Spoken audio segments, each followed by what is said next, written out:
ஆண்டவராக இயேசு கிறிஸ்துவின் நாமத்திற்கு மகிமை உண்டாவதாக. இந்த நல்ல நாளிலே உங்கள் யாவரையும் நான் வாழ்த்துகிறேன். இந்த நாளின் தியானத்திற்கு என்று தெரிந்து கொள்ளப்பட்ட வேத பகுதி யோவான் சுவிசேஷம் 21 அதிகாரம் 9 ஜான் சாப்டர் 21 verse 9. அவர்கள் கரையிலே வந்து இறங்கின போது கரி நெருப்பு போட்டிருக்கிறதையும் அதன் மேல் மீன் வைத்திருக்கிறதையும் அப்பத்தையும் கண்டார்கள். ஆமென். பிரியமானவர்களே, நான் வாசிக்க கேட்ட இந்த வார்த்தையிலே யார் கரையிலே வந்து இறங்கினது? கரையிலே வந்து இறங்கின பொழுது கரி நெருப்பு போட்டிருக்கிறதையும் அதன் மேல் மீன் வைத்திருக்கிறதையும் அப்பத்தையும் யார் கண்டது என்று நாம் அறிந்து கொள்ள கர்த்தர் நமக்கு கிருபை செய்வாராக. இது வேற யாருமல்ல, இயேசு கிறிஸ்துவினுடைய சீஷர்கள். இவர்கள் திபேரியா கடற்கரையிலே வந்து இவர்கள் இறங்கின பொழுது கண்ட காட்சி என்பதை நாம் அறிந்து கொள்ள வேண்டும். யாரிடத்திலே இவர்கள் கடந்து வருகிறார்கள் என்று பார்க்கும் பொழுது, இயேசுவானவர் அந்த திபேரியா கடற்கரையிலே நின்று தம்மை வெளிப்படுத்தின போது நடந்த ஒரு சம்பவம். என்ன நடந்தது? சீஷர்கள் இயேசு கிறிஸ்து உயிர்த்தெழுந்தார் என்று அறிந்த பிற்பாடும் அவர்கள் கடலுக்குள் மீன் பிடிக்கும்படியாக அவர்கள் கடந்து செல்லுகிறார்கள்.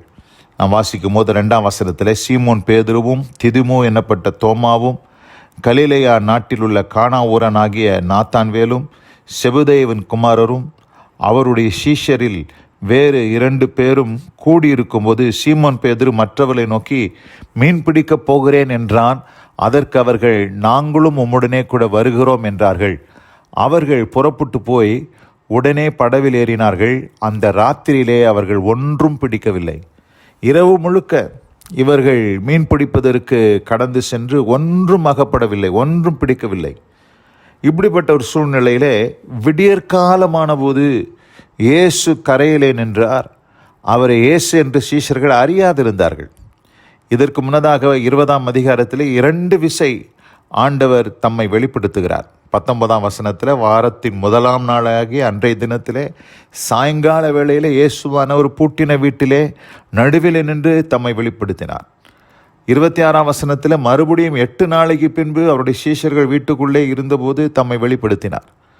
அப்படி வெளிப்படுத்தின பொழுதும் இவர்கள் இயேசுவை யாரென்று அறியாதவராக இவர்கள் காணப்படுகிறார்கள். இங்கு இயேசு கரையிலே நின்று கொண்டிருக்கிறார்.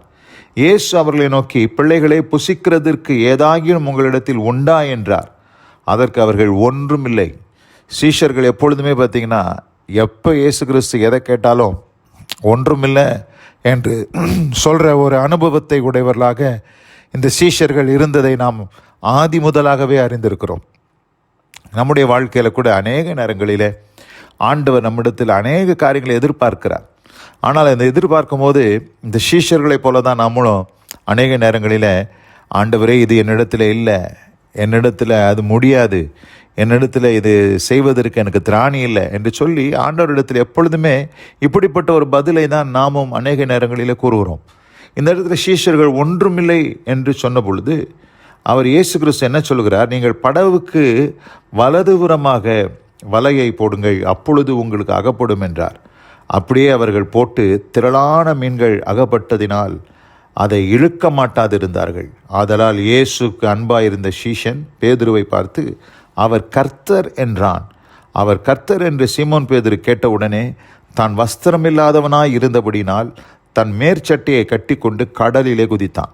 இந்த இடத்துல நாம் பார்க்கும்போது அவர்களுக்கும் அந்த மீன்கள் இருந்த இடத்துக்கும் ரொம்ப குறைவான தூரம்தான். இவர்கள் இடது பக்கத்தில் போட்டு தேடிக்கிட்டு இருந்தாங்க. ஆண்டவர் வலது பக்கத்தில் போட சொன்னார். முழுக்க தேடினாங்க. ஆண்டவர் அந்த மீன்களை எல்லாம் இவருடைய வலையை விட்டு தூரமாக போகும்படி கர்த்தர் கட்டளையிட்டார். ஏனென்று சொன்னால், ஒரு காலத்தில் இவங்களாம் மீன் பிடிக்கிறவங்க. அன்றைக்கு மீன்களை பிடித்து கொண்டிருந்தவர்களை தான் ஆண்டவர் தம்மை பின்பற்றி வரும்படி அழைத்த பொழுது வலைகளையும் படகுகளையும் விட்டுவிட்டு ஆண்டவருக்கு பின் சென்றார்கள், மனுஷரை பிடிக்கும்படியாக. ஆனால் இங்கே இயேசு மரித்து விட்டார் என்று அறிந்த பொழுது, உயிர்த்தெழுந்தார் என்பதை அறிந்த பொழுதிலும் இன்னும் இவர்களுக்கு ஒரு தெளிவில்லாமல் மறுபடியும் பழைய தொழிலுக்கு இவர்கள் போகும்படியாக இந்த இடத்துல கடந்து வருவது ஒரு பின்மாற்றத்தினுடைய ஒரு அனுபவமாக இருக்கிறது. இவர்கள் மறுபடியும் பார்த்திங்கன்னா விட்ட காரியத்தை திரும்ப எடுத்துக்கிட்டாங்க. எதெல்லாம் விட்டுட்டு வந்தாங்களோ அதை மறுபடியும் போய் செய்ய ஆரம்பிக்கிறாங்க. இதுதான் ஒரு பின்மாற்றத்துக்கு ஒரு நல்ல அறிகுறி. பின்மாற்றம் அடைந்தவன் எதெல்லாம் விட்டானோ அதெல்லாம் மறுபடியும் செய்ய ஆரம்பிப்பான். இப்போ இந்த இடத்துல இவர்கள் மறுபடியும் மீன் பிடிக்க போயிட்டாங்க. ஆனால் ஆண்டவர் பாருங்கள், இரவு முழுக்க அவங்க மீன்களை அவர்களால் பிடிக்க முடியல. அங்கே இருக்கிற ஜாம்பவான்கள்லாம் இருந்தாங்க. செபுதேயின் குமாரர், பேதுரு, இவங்கெல்லாம் பார்த்திங்கன்னா ஜாம்பவான்கள், மீன் பிடிக்கிறதுல கில்லாடிங்க. ஆனால் இவர்களால் ஒன்றுமே பண்ண முடியல. ஆனால் ஆண்டவர் ஒரு சாதாரண காரியத்தை சொன்னார். வலது பக்கம் போடுங்கன்னு சொன்னார்.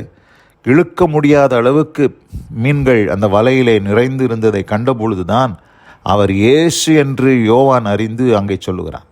அதுபோல் பிரியமானவர்களே, இந்த அருமையான இந்த நல்ல நாளில் கூட இந்த செய்தியை கேட்டுக்கொண்டிருக்கிற அன்பான சகோதரி சகோதரியே, நம்முடைய வாழ்க்கையிலும் அநேக நேரங்களிலே நாம் ஆண்டவரை விட்டு தூரமாய் போய்விடுகிறோம்.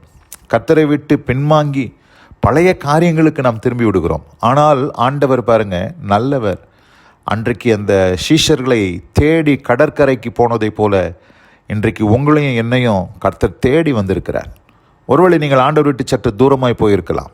ஆனால் ஆண்டவர் உங்களை சந்திக்கும்படியாக அன்றைக்கு கடற்கரைக்கு வந்தது போல இன்றைக்கும் உங்கள் வாழ்க்கையிலே வந்து ஆண்டவர் நின்று கொண்டு உங்களை அழைக்கிறார் என்பதை நீங்கள் புரிந்து கொள்ள வேண்டும்.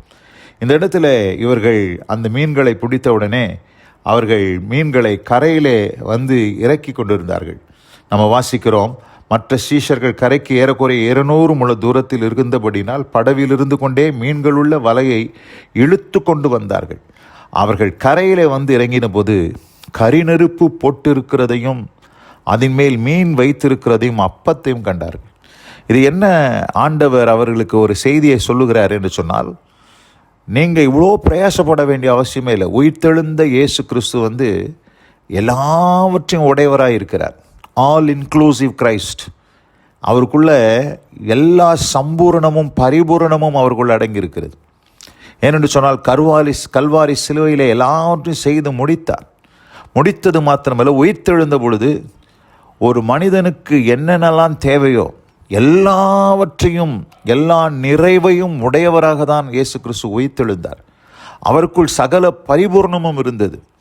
அப்படி இருக்கும் பொழுது நாம் மாம்சத்திலே பிரயாசப்பட்டு நம்முடைய காரியங்களிலே நாம் போய் வேர்வை சிந்தி ராத்திரியெல்லாம் பிரயாசப்பட்டும் ஒன்றும் கிடைக்கல. இரவெல்லாம் பிரயாசப்பட்டார்கள், ஒன்றும் ஆக்கப்படவில்லை. ஆனால் ஆண்டவர் பாருங்க, அவர்களுடைய வலைகளை நிரப்பினாலும் கரைக்கு அவர்கள் வந்து இறங்கின பொழுது ஏற்கனவே அங்கே சுடப்பட்ட மீன்கள், அங்கே ஆயத்தமாக்கப்பட்ட மீன்களையும் அப்பத்தையும் அவங்க பார்க்குறாங்க. அப்போ ராத்திரியெல்லாம் பிரயாசப்பட்டு பசியில் வந்தவர்களுக்கு கர்த்தரங்க ஆயத்தம் பண்ணி வச்சிருக்கிறார். என்ன சொல்ல வர்றாருன்னா, இன்றைக்கு கிறிஸ்து இயேசுக்குள், உயிர்த்தெழுந்த இயேசு கிறிஸ்துக்குள் எல்லாம் நமக்காக ஆயத்தமாக்கப்பட்டு இருக்கிறது. நாம் அந்த மீன்களை கடலுக்குள் தேட வேண்டாம். உங்களுக்கு மீன்கள் தேவை என்று சொன்னால் கரையிலேயே தேடுகிற அளவுக்கு ஆண்டவர் அதை ஆயத்தம் செய்து வைத்திருக்கிறார் என்பதை தான் ஆண்டவர் இங்கே வெளிப்படுத்துகிறார். அப்போது இவங்க ராவெல்லாம் பிரயாசப்பட்டது வீணாய் போயிற்று. உயிர்த்தெழுந்த இயேசு கிறிஸ்து தம்மை வெளிப்படுத்தியும் இந்த சீஷர்கள் இயேசுவை உணராதிருந்தார்கள். உயிர்த்தெழுந்த இயேசு கிறிஸ்துவின் வல்லமை உணராதிருந்தார்கள். இன்றைக்கு அந்த சீஷர்கள் மாத்திரமல்ல, இன்றைக்கு இயேசு கிறிஸ்து உயிர்த்தெழுந்து ஏறக்குறைய 2000 வருடங்களுக்கு மேலாகியும் இன்னும் நம்மில் அநேகர் இந்த உயிர்த்தெழுந்த இயேசு கிறிஸ்துவனுடைய வல்லமையை உணராமல் இன்றைக்கு இந்த சீஷர்கள் கடலுக்குள்ளே பிரயாசப்பட்டது போல இன்றைக்கு பல இடங்களில் போய் நாம் பிரயாசப்பட்டு கொண்டிருக்கிறோம். நம்முடைய மாம்ச முயற்சியிலே பல காரியங்களை செய்து கொண்டிருக்கிறோம். ஆனால் அதனுடைய பலன் என்னவென்று பார்க்கும் பொழுது ஒன்றுமில்லை. ஆனால் கர்த்தரை நாம் சரியாக அறிந்து கொள்வோம் எனால் அவர் நமக்காக ஆயத்தம் செய்து வைத்தவைகளை அங்கே கரையிலேயே அவர்கள் அங்கே கண்டது போல நமக்கும் ஆண்டவர் லெகுவாக ஆண்டவர் சில காரியங்களை ஆண்டவர் வைத்திருக்கிறார் என்பதை நாம் புரிந்து கொள்ள வேண்டும். ஆண்டவர் இளைப்பாறுதலை தருகிறார். பிரயாசங்கள், வீணான பிரயாசங்கள், மாம்ச பிரயாசங்கள், முயற்சிகள், சரீர முயற்சி அற்ப புரோஜனம் உள்ளது. ஆனால் கர்த்தர் இன்றைக்கு எப்படி இவர்களுக்காக ஒரு ஆயத்தம் பண்ணின ஆகாரம் இங்கே ஆயத்தமாக இருந்ததோ உங்களுக்கும் எனக்கும் கூட ஆண்டவர் அப்படி தான் காரியங்களை ஆயத்தம் செய்து, இட்ஸ் ஆல்ரெடி குக்ட். அங்கே சமைக்கப்பட்ட ஒரு ஆகாரம் அந்த இடத்துல பார்த்திங்கன்னா அது ரெடியாக இருந்துச்சு, ரெடி டு ஈட். அப்படிப்பட்ட ஒரு அனுபவத்தை தான் இயேசு கிறிஸ்து இந்த சீஷர்களுக்கு கொடுத்தார். இந்த அருமையான இந்த நல்ல நாளில் கூட இந்த வார்த்தைகளை கேட்ட உங்கள் வாழ்க்கையிலும் ஆண்டவர் அப்படிப்பட்ட அனுபவத்தை செந்தருளி தந்தருளி கர்த்தர் உங்களை ஆசீர்வதிப்பாராக. இந்த வார்த்தைகளை கேட்ட ஒவ்வொருவருக்கும் அப்படிப்பட்ட அனுபவத்தை தேவன் தந்தருவாராக. God bless you all. ஆமேன், ஆமேன். நாம் ஜெபிப்போம். எங்கள் அதிகமாய் நேசிக்கிற எங்கள் அன்பின் பரலோக பிதாவே, நாங்கள் தியானிக்க கேட்ட இந்த வார்த்தையின்படி அவர்கள் கரையிலே வந்து இறங்கின போது கரிநெருப்பு போட்டிருக்கிறதையும் அதன் மேல் மீன் வைத்திருக்கிறதையும் அப்பத்தையும் கண்டார்கள். ஆண்டவரே, இங்கே ஏற்கனவே சமைக்கப்பட்ட மீன், சுடப்பட்ட அப்பம் அங்கே ஆயத்தமாக இருந்தது. ஆனால் சீஷர்கள் அதை அறியாமல் கடலுக்குள் போய் தேடிக்கொண்டிருந்தார்கள். இயேசுவானவர் எப்படி ஆயத்தம் செய்து வைத்தாரோ, எங்களுக்கும் எல்லாவற்றையும் உமக்குள்ளாக நீர் ஆயத்தம் செய்து வைத்திருக்கிறீர். நீர் ஆயத்தம் பண்ணினவைகளை நாங்கள் பெற்றுக்கொள்ளத்தக்கதாய் எங்களுக்கு கிருபை செய்யும். இந்த வார்த்தைகளை கேட்ட பிள்ளைகள் ஒவ்வொருத்தரோடும் கர்த்தர் இருந்து வழி நடத்தி காப்பீராக. இயேசு கிறிஸ்துவின் வல்ல நாமத்தில் பிதாவே. ஆமென், ஆமென்.